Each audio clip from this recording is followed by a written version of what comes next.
Hello everybody, this is Andy at Fremont Health Club, and I wanted to show you an easy way to make a fiber and protein-rich meal. I call these quote-unquote vaguely Southeast Asian wraps, as we're borrowing techniques from Vietnamese spring rolls and Thai nam jaew, which is a dipping sauce made for grilled meats. Let's get started. We're going to need a handful of washed and picked mint leaves, a cucumber, a large carrot, and Vietnamese rice paper. With the cucumber, I like to slice it in half widthwise first, so you can see the circular cross-section, then slice it lengthwise. What comes next is a matter of personal preference, but sometimes I find the seeds of the cucumber to be quite bitter and watery, so you can use a spoon to scoop them out if desired. Slice them into strips lengthwise, and then we can move on to the carrot. Once you've washed your carrot, peel the rough skin off of it and then use a grater on the wider setting to grate the carrot, making sure you're watching in your hands so you don't slice your fingers off. Now once you're done, you'll be left with nice little carrot strings that'll clump together nicely when rolling your rolls. Once you've selected your protein of choice, make sure you wipe off any excess moisture so we can make sure it crisps up nicely and doesn't make the oil splatter when we put it in. And it also helps if the meat is slightly thawed but frozen in the middle for easier cutting, but it's not necessary.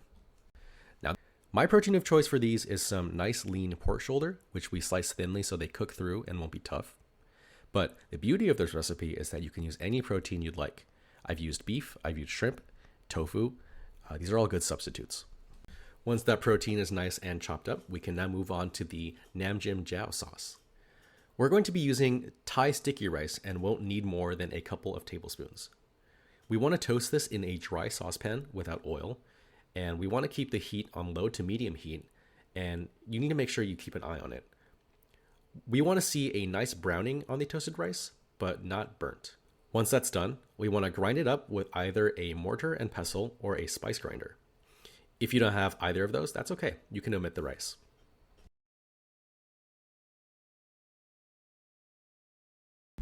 From here, you'll need a lime, one or more Thai chili peppers, fish sauce, tamarind paste, and palm sugar.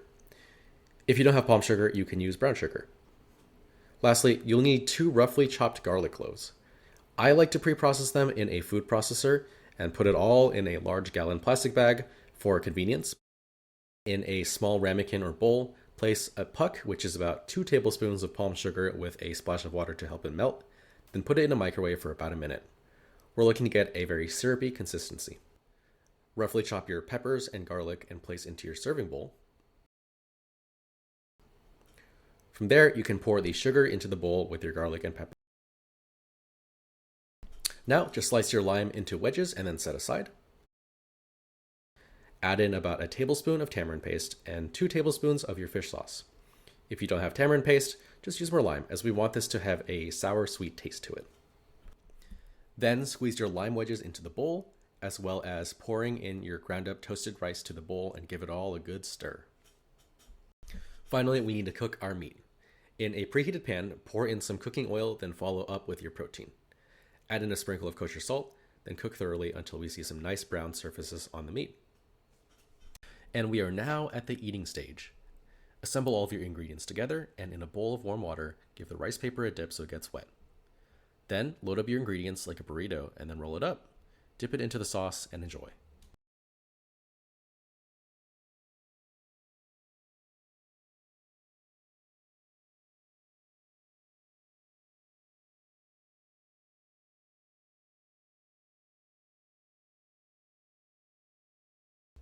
The flavor of the smoky pork with the mint and fresh vegetables leads to such a satisfying crunch, and especially that sweet, sour, and spicy sauce goes so well with the meat. It leads to such a good balance, which is the theme of this month's newsletter. I love to eat these for dinner right after an intense workout, and you can kind of see me doing my little good food dance. Give these bad boys a try, and if you do, feel free to let me know how it turned out for you.